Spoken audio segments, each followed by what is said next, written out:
गौरंगा हरि हरि बोल। हरे कृष्णा। तो कृपा करके जितने भी मंदिर में दर्शन आरती है शांति बनाए रखिए। ये सत्संग का समय होता है। सुबह के समय भागवत का सत्संग होता है और शाम के समय गीता का सत्संग होता है। तो कृपा करके जो लोग बैठे हुए सुनना चाहते हैं उनको सुनना दीजिए। और घरेलू बातें नहीं यहाँ कीजिए। भगवान के बारे में सुनना है तो यहाँ आके बैठ के सुन सकते हैं। आधा घंटा 1 घंटे के लिए लेक्चर होता है। इसमें सभी लोग भाग लीजिए। नीचे कोटियाड़ में खड़े हुए उनसे विनती है वो बच्चों को शांति रखिए और साथ साथ में सत्संग में भाग ले। हरे कृष्णा। हरे कृष्णा। भगवद गीता अध्याय 5 श्लोक संख्या 7। योग युक्तो विशुद्धात्मा बोलिए, सब लोग बोलिए। शुद्धात्मा विजितात्मा जितेन्द्रियः जित आत्मा जितेंद्रिय सर्वभूतात्म भूतात्मा सर्वभूतात्मा भूतात्मा कुर्वन्नपि न लिप्यते। कुर्वन्नपि न लिप्तति। योग युक्तो विशुद्धात्मा योग युक्त विशुद्धात्मा विजितात्मा जितेन्द्रियः विजित आत्मा जितेंद्रिय सर्वभूतात्म भूतात्मा सर्वभूतात्मा भूतात्मा कुर्वन्नपि न लिप्यते। योगनपि न लिप्तते। योग युक्तो विशुद्धात्मा योग युक्त विशुद्धात्मा विजितात्मा जितेन्द्रियः विजित आत्मा जितेंद्रिय सर्वभूतात्म भूतात्मा सर्वभूतात्मा भूतात्मा कुर्वन्नपि न लिप्यते। कुर्वन्नपि न लिप्तते। योग युक्त विशुद्धात्मा विजित आत्मा जितेंद्रिय सर्वभूतात्मा भूतात्मा कुर्वन्नपि न लिप्तते।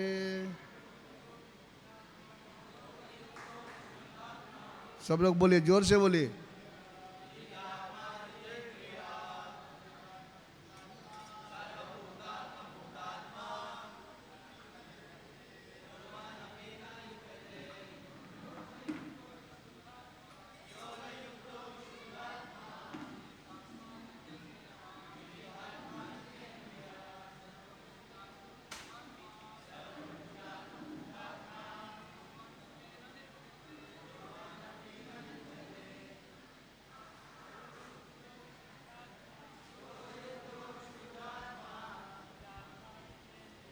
जितात्मा जितेंद्रिय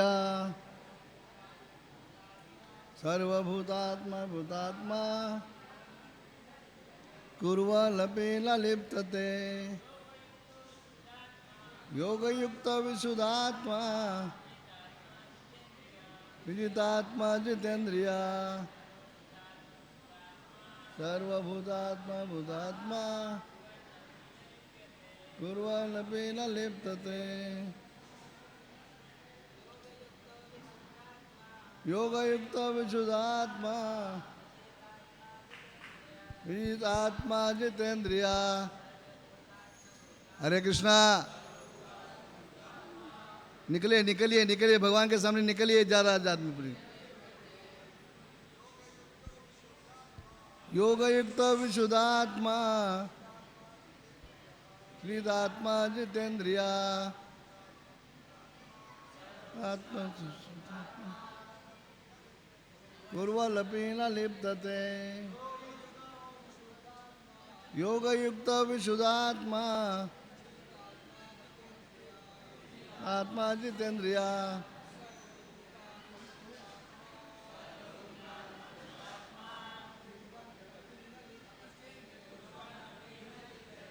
सब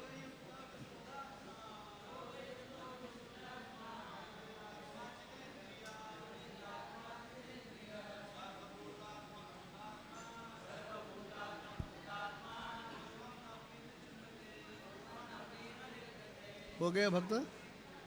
पढ़िए पढ़िए।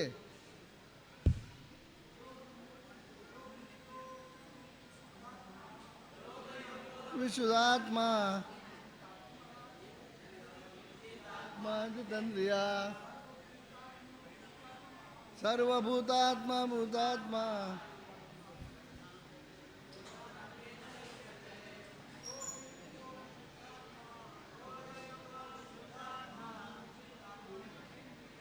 जित आत्मा जितेंद्रिया।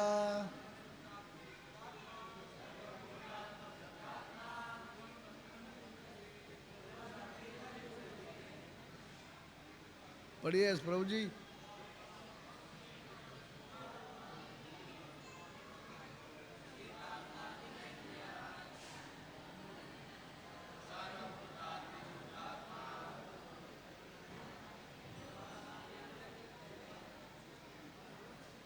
और कोई बोलिए बोलिए बोलिए।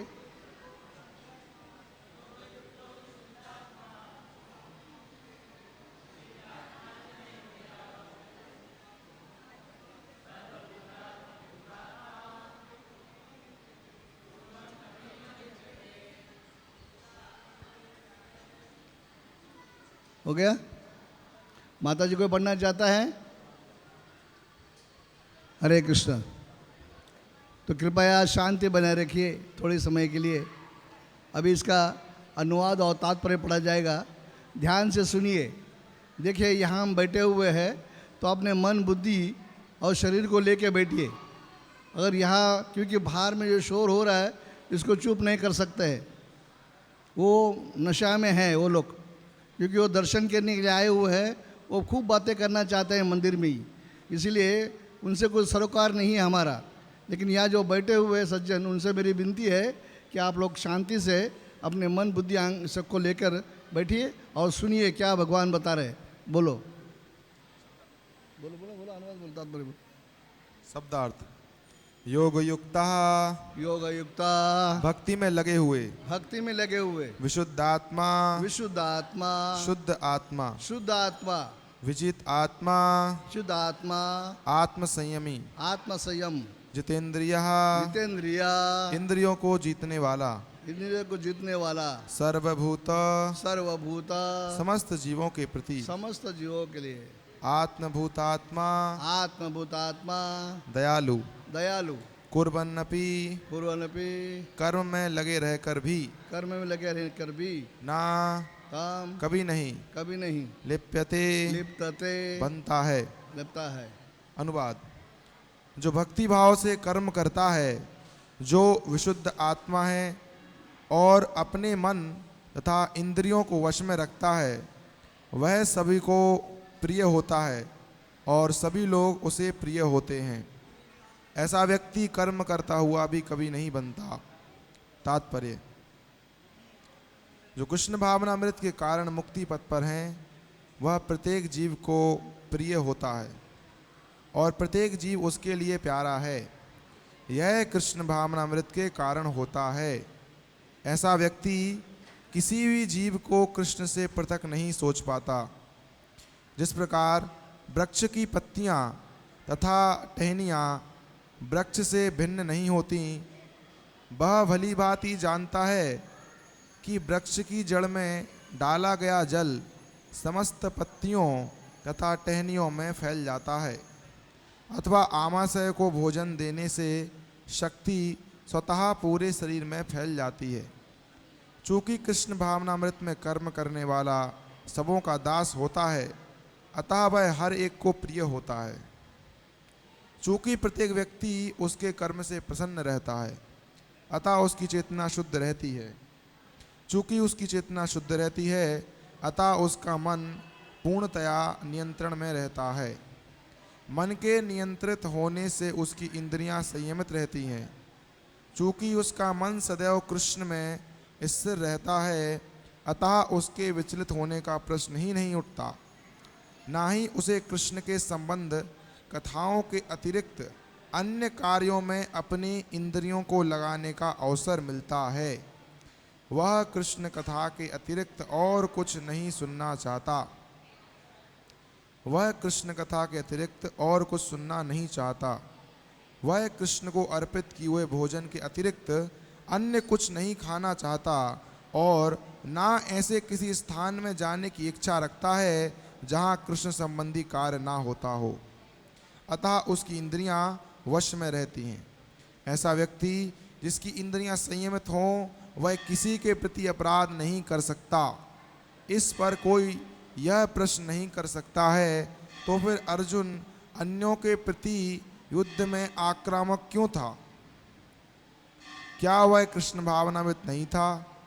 वस्तुतः अर्जुन ऊपर से ही आक्रामक था, क्योंकि जैसा कि द्वितीय अध्याय में बताया जा चुका है, आत्मा के अवध्य होने के कारण युद्ध भूमि में एकत्र हुए सारे व्यक्ति अपने अपने स्वरूप में जीवित बने रहेंगे। अतः आध्यात्मिक दृष्टि से कुरुक्षेत्र की युद्ध भूमि में कोई मारा नहीं गया। वहाँ पर स्थित कृष्ण की आज्ञा से केवल उनके वस्त्र बदल दिए गए। अतः अर्जुन कुरुक्षेत्र की युद्ध भूमि में युद्ध करता हुआ भी वस्तुतः युद्ध नहीं कर रहा था। वह तो पूर्ण कृष्ण भावनामृत में कृष्ण के आदेश का पालन मात्र कर रहा था। ऐसा व्यक्ति कभी कर्म बंधन से नहीं बनता।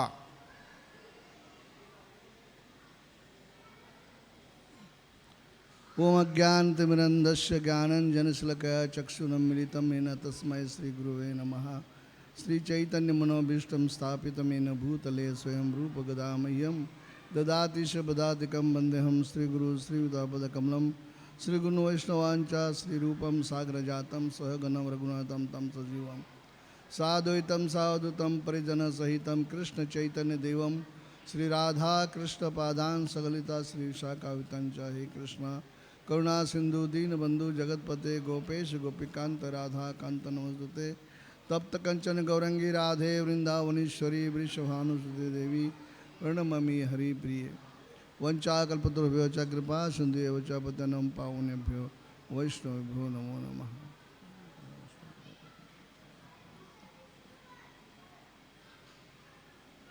सभी लोग शिलान्यास करेंगे, हाथ जोड़िए सभी लोग। ओम नमो भगवते वासुदेवाय। ओम नमो भगवते वासुदेवाय। ओम नमो भगवते वासुदेवाय। हरे कृष्णा। जोर से बोलिए, हरे कृष्णा हरे कृष्णा कृष्णा कृष्णा हरे हरे हरे राम राम राम हरे हरे। तो ये गीता प्रतिदिन पढ़ाई जा रही है। आज गीता के 5वें अध्याय का 7वां श्लोक हम लोग पढ़ रहे हैं। वैसे डेली एक एक श्लोक लेके पढ़ते हैं और उस श्लोक के संदर्भ में कुछ बातें बताते हैं। प्रभुपाद जी वैसे बहुत ही इंगित किया हुआ है, स्पष्ट बताया लिखा है। प्रभुपाद जी ने आपने पढ़ा कि प्रपोट में प्रभुपाद ने बहुत ही सुंदर बातें बताई और ये बातें उस व्यक्ति के लिए बताई जो पूर्णतः कृष्ण भावना भवित है। कृष्ण भावना भवित का मतलब क्या होता है ये जानना बहुत ज़रूरी है। कृष्ण भावना भवित का मतलब होता है जो भगवान के लिए ही सारा कार्य करे, बस अन्यथा कोई किसी के लिए कार्य ना करे, उसको कृष्ण भावना भवित कहा गया है। प्रभुपाद जी इस तात्पर्य में लिखते हैं, जैसे कोई व्यक्ति अगर किसी पेड़ के जड़ में पानी देता है तो फांदियों को और टहनी को अलग से पानी देना जरूरत नहीं पड़ती है। तो अगर कृष्ण की सेवा करते हैं तो अन्य की देवी देवता की सेवा करने की आवश्यकता नहीं है, या अन्य किसी की सेवा करने की आने से जरूरत नहीं है, क्योंकि भगवान की सेवा करने से सब कुछ होता है। फिर उदाहरण दे रहे हैं कि इसे पेट में खाना देने से हाथ में, नाक में, मुख में या कान में खाना डालने की आवश्यकता नहीं है, क्योंकि पेट में खाना देने से पेट कभी भी ऐसा जगह पे बैठा है वो किसी के लिए कम नहीं करता है, सबको समान रूप से देता है। जैसे माँ घर में जब खाना परोसती है तो सारे बच्चे को समान में खाना देती है, या सारे परिवार को खाना बराबर देती है, किसी को भूखा नहीं रखती है। इसी प्रकार से पेट जो हमारा है वो माँ के समान ही है और सबको बराबर देता है। तो ये जो बात है प्रभुपाद इसलिए लिखते हैं क्योंकि कृष्ण भावनामय व्यक्ति जो होता है वो सबके लिए प्रिय होता है और सभी लोग उसके प्रिय होते हैं, क्योंकि वो जो कार्य ऐसे करता है जो कार्य से किसी को दुख नहीं होता है, किसी को सुख नहीं होता है। ये द्वंद्व से परे वो व्यक्ति होता है। और वो व्यक्ति अपने को कुछ नहीं करता है, अपने आप को कुछ नहीं, सिर्फ भगवान के लिए करता है। जब भगवान के लिए करेगा तो किसी चीज़ की कमी नहीं रहेगी। वो खाता भी है तो भगवान का प्रसाद ही खाता है, प्रभुपाद जी लिखते हैं। वो प्रसाद ही खाता है भगवान का। बोलता है तो भगवान के विषय ही बातें करता है। जय श्री सरदारेश्वरी भगवान की जय, गौरताय की जय, सीताराम हनुमान की जय। अभी मंदिर बंद हो रहा है, 8:30 बजे फिर से आरती होगी। तब तक आप शांति बनाए रखिए थोड़े समय के लिए।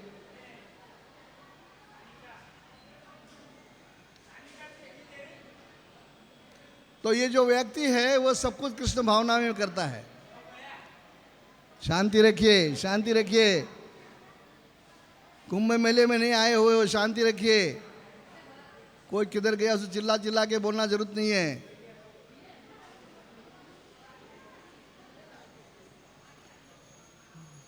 जय श्री राधाजरी भगवान की जय। चलिए चलिए चलिए, दर्शन बंद हो गया, चलिए 8:30 बजे आइए वापस। बैठिए माता लोग, बैठिए, सब लोग बैठ जाइए, सामने वाले बैठ जाइए, सत्संग के सामने खड़े हैं, बैठ जाइए। हरे कृष्णा, बैठिए।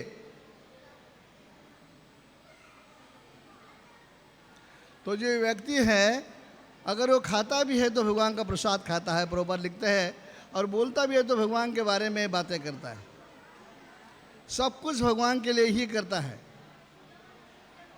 और ये कब संभव होता है?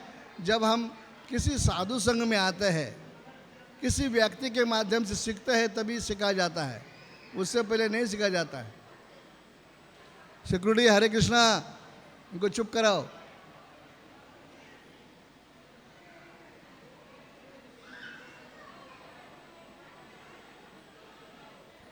हरे कृष्णा, मंदिर में शांति रखिए, बातें मत कीजिए, शांति रखिए। मेरी आवाज़ बड़ी है, आप लोगों को कानों में सुनाई पड़ती कि नहीं पता नहीं है। अशांति रखिए, बातें नहीं कीजिए मंदिर में। खामोश मंदिर से बाहर जाइए कृपा करके। आप लोग 8:30 बजे फिर से आइए दर्शन करने के लिए। तो भगवान यहाँ पर बता रहे, उस व्यक्ति की परिभाषा दे रहे जो व्यक्ति पूर्ण कृष्णमय भावनामा है, भगवान के लिए ही सारा कार्य करता है। हाँ? और भगवान के लिए कार्य करने के लिए किसी उचित व्यक्ति की संगति की आवश्यकता पड़ती है। जैसे आप लोग देखते होंगे कि हमारे कुछ यहाँ पर नए भक्त बैठे हैं, येलो कपड़े में बैठे हैं, जिन्होंने अभी अभी एंट्री की हुई है और वो अभ्यास कर रहे हैं, कृष्ण भावना का अभ्यास कर रहे हैं। उस व्यक्तियों में से किसी एक व्यक्ति को उठा के पूछ सकते हैं कि उनके जीवन की पहली लाइफ क्या थी और अभी लाइफ क्या है, वो क्या करता है, दिन भर यहाँ पर क्या करता है, किसके लिए करता है वो। और लास्ट में जो शब्द लिखा, जो कुर्वनेपि न लिप्तति, अर्थात जो बंधन के से मुक्त हो रहा है, वो क्यों हो रहा है, उसकी क्या वजह है। क्योंकि कर्म करो तो अगर कृष्ण भावनामय कर्म नहीं करेंगे तो या तो पुण्य होगा या पाप होगा, दोनों में से एक होगा। तो अगर पुण्य और पाप करते हैं हम लोग तो दोनों का हम हिस्सा भोगना पड़ेगा। पाप का भी कुछ फल मिलेगा और पुण्य का भी कुछ फल मिलेगा, और दोनों में भोगने की प्रवृत्ति है। लेकिन भगवान गीता के 5वें अध्याय में बता रहे हैं कि पहला क्वेश्चन अर्जुन जी ने पूछा कि हे भगवान, आप बताइए कि आप कहते हैं कि संन्यास लेकर सब कुछ त्यागो, सब त्यागो, लेकिन फिर कहते हैं कर्म करो, कृष्ण भावना भाई कर्म करो।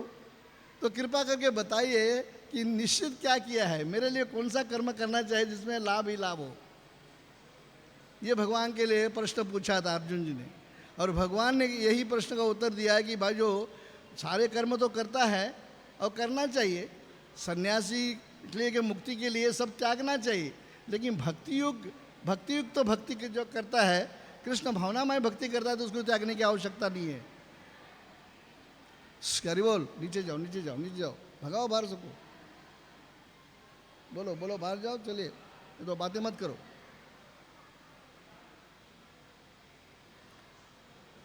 तो भगवान के लिए जो काम करता है उसके लिए है, क्योंकि उन्होंने बताया कि जो भगवान कृष्ण भावना में जो कार्य कर रहे हैं वो भगवान के लिए कार्य कर रहे हैं, अर्थात वो अपने लिए कार्य कर रहे हैं, अपने मुक्ति के लिए कार्य कर रहे हैं। भगवान ने जब इसका प्रश्न का उत्तर दिया तो उन्होंने कहा कि भक्तिमय सेवा करनी चाहिए। प्रभुपाद लिखते हैं कि वो व्यक्ति सब ठाकुर जी के लिए करता है, सब ठाकुर जी के लिए करता है, और जो ठाकुर जी के लिए जो कार्य करता है वो बंधन से मुक्त होता है, कोई बंधन नहीं लगता है। इस भौतिक संसार में हमारी जो इंद्रिय है वो इंद्रियों को संयम करना जरूरी है।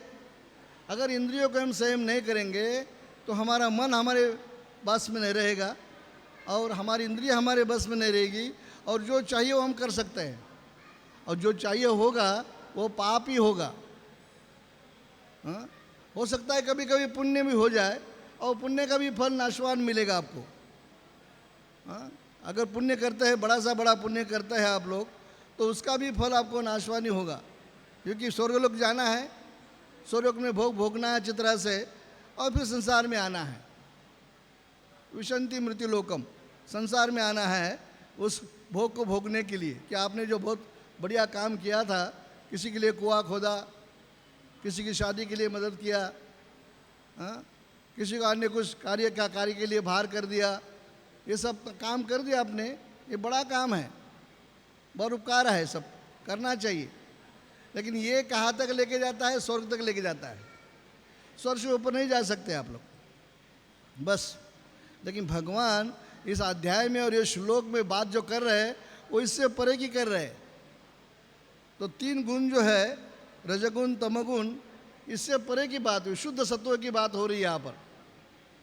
हाँ? शुद्ध कृष्ण भावना भाव की बात हो रही है, क्योंकि प्रभुपाद यहाँ लिखते हैं तात्पर्य में कि जीव भगवान के लिए ही सब कुछ करता है, अपने लिए नहीं करता है।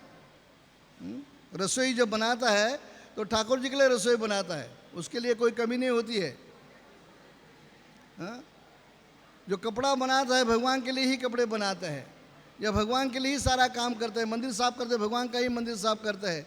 तो ये जो कृष्ण भावनामय व्यक्ति का है वो पूर्णता से कृष्ण भावना की सेवा करता है और बंधन से मुक्त हो जाता है। जैसे मैंने कहा कि हमारे जो भक्त है, इसमें से एक भक्त किसी को पूछो कि पुरानी लाइफ में क्या करते थे, ये लोग कैसे थे, लेकिन यहाँ पर आने के बाद कैसा उनका जीवन है, क्या कर रहे हो लोग। हमको सैलरी तो नहीं देते हैं, पैसा नहीं देते हैं, ये फ्री सेवा है, वॉलंटरी सेवा है यहाँ पर।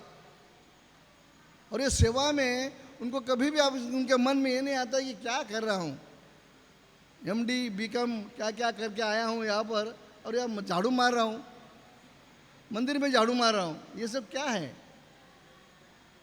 ऐसे उसके मन में नहीं आता है, क्योंकि वो समझ गया है कि ये भगवान के लिए कर रहा हो। हाँ?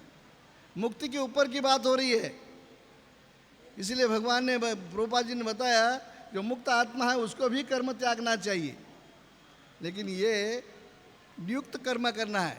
जैसे पिछले श्लोक में कल सुना होगा कि हम लोग फाल्गु वैराग्य है, अर्थात हम सबको लेकर साथ में सारी सेवा करते हैं।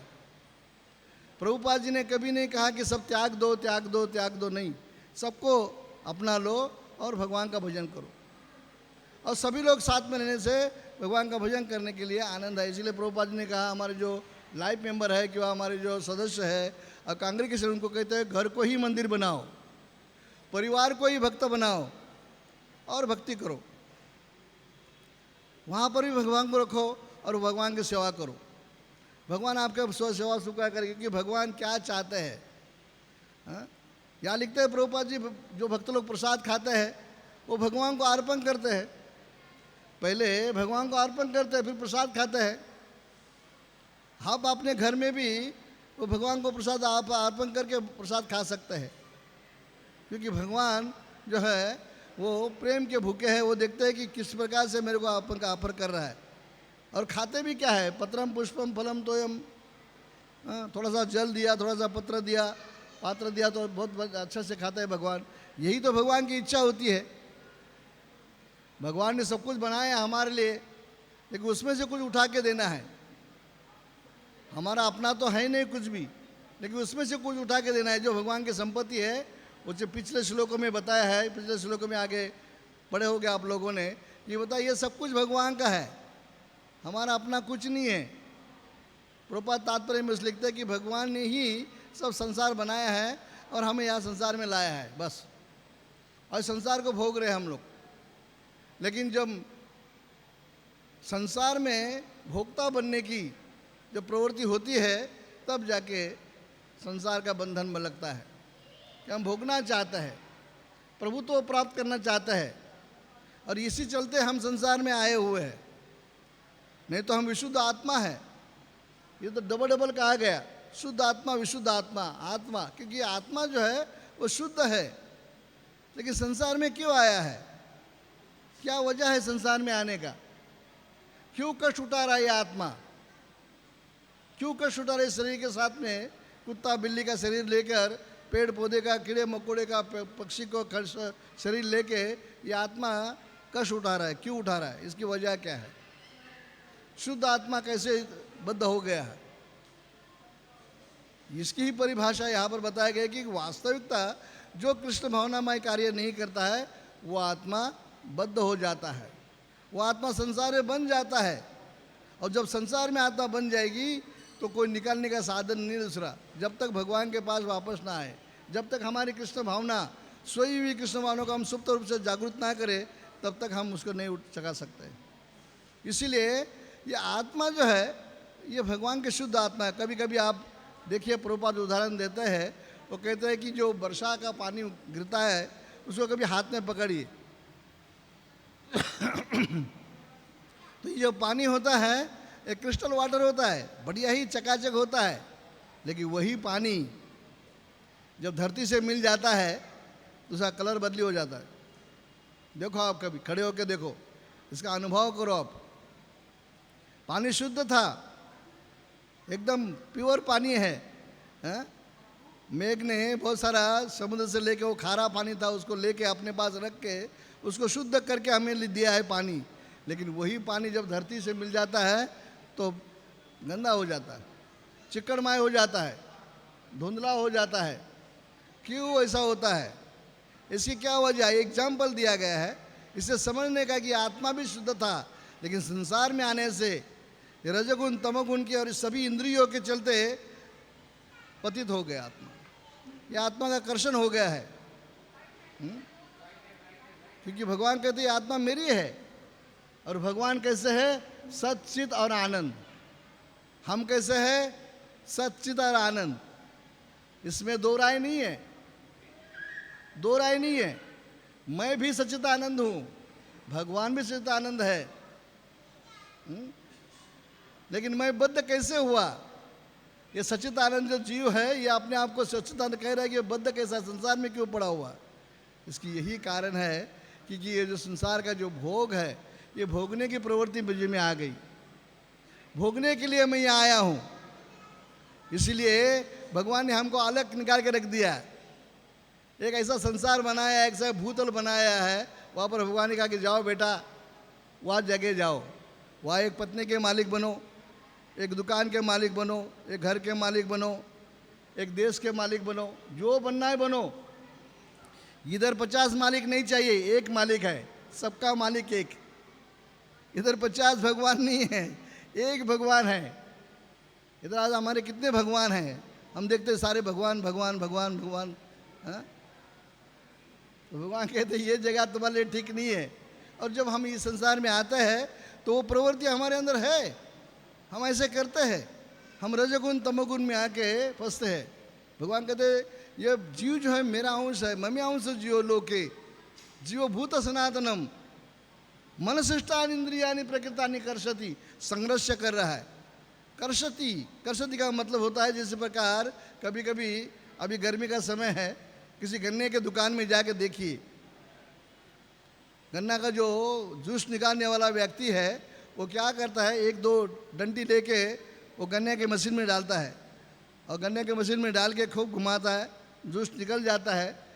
लेकिन अंततः वो ऐसा समय आता है कि धुआं आता है उसमें से, फिर भी वो अंदर घुसाता है, और फिर भी क्या अभी जूस आने वाला नहीं, जूस निकल गया सब, लेकिन फिर भी निकालना चाहता है जूस।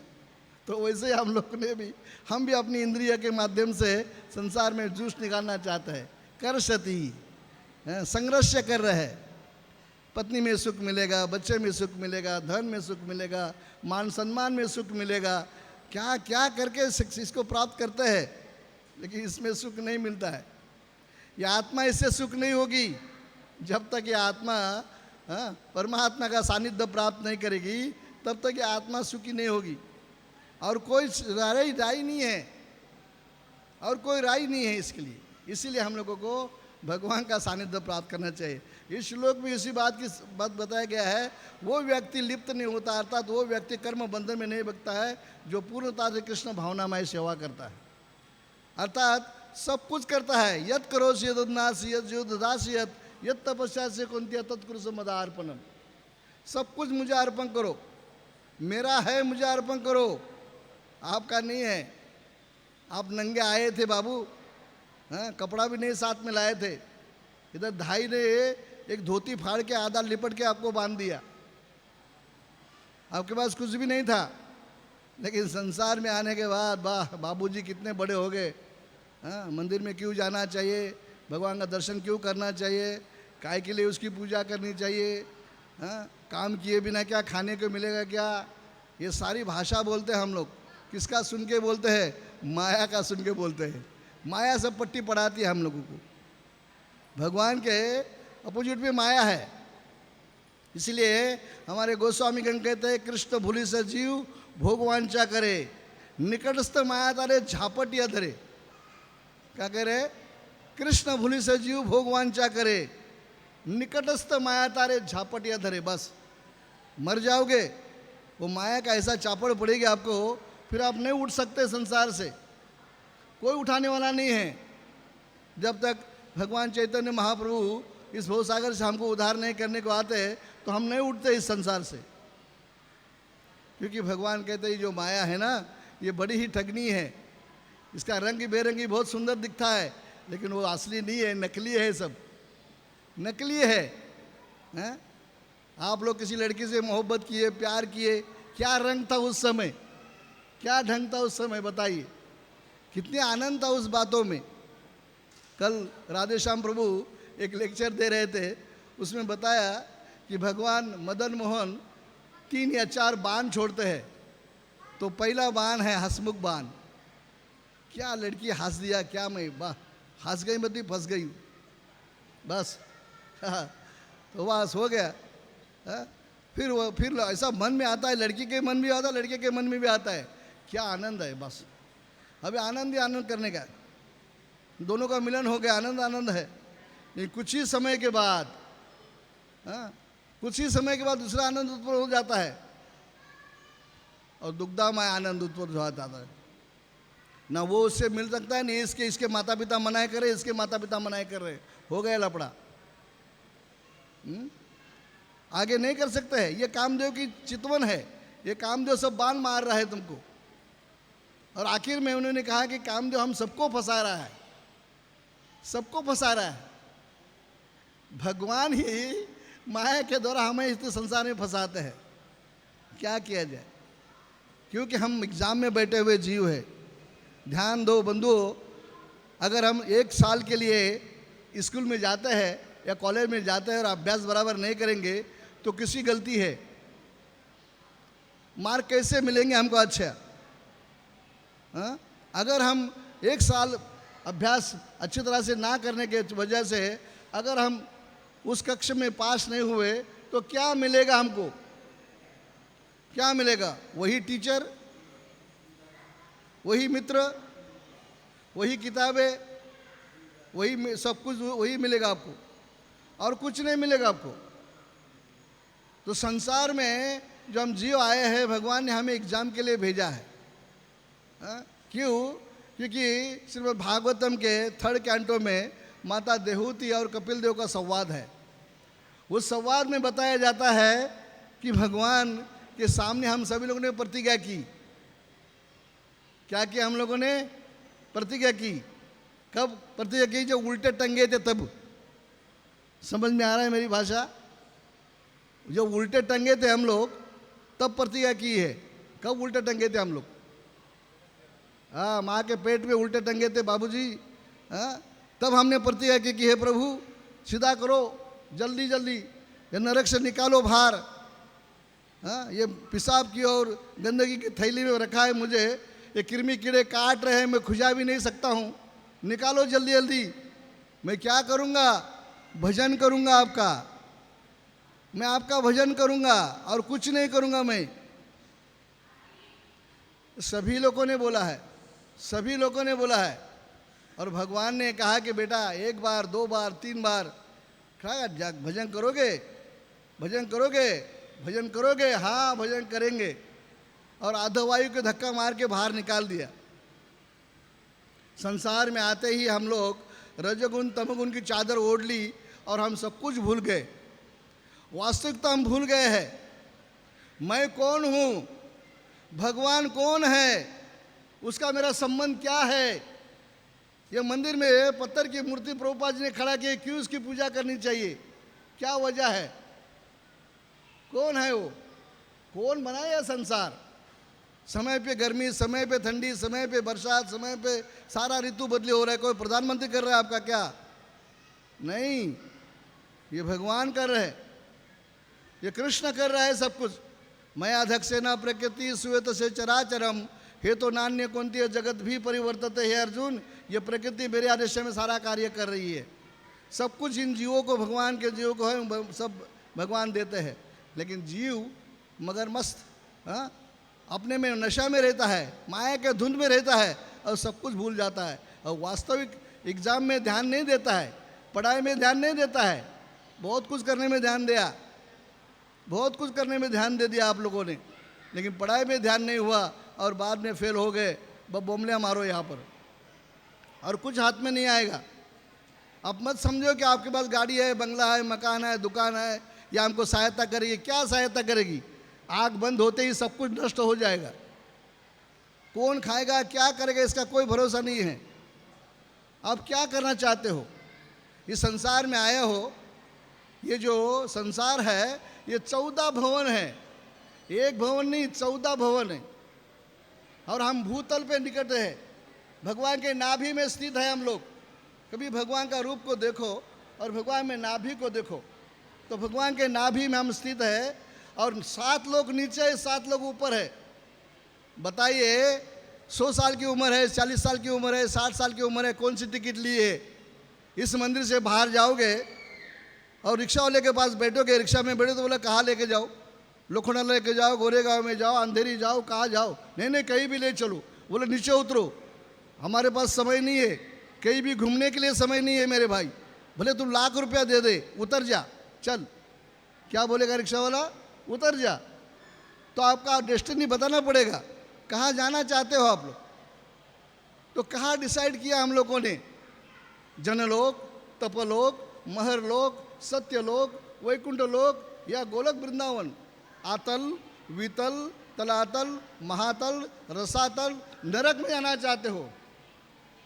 अरे बाबू लोग, नरक में जाने के लिए जघन्य पाप करना पड़ेगा तब दरवाजे खुलेंगे उसके। छोटा मोटा पाप से नरक में तुमको कोई लेगा नहीं, धक्के मार के निकालेंगे। नरक में पाप करना चाहिए, खूब पाप करना चाहिए। हाँ, तो कहाँ जाओगे?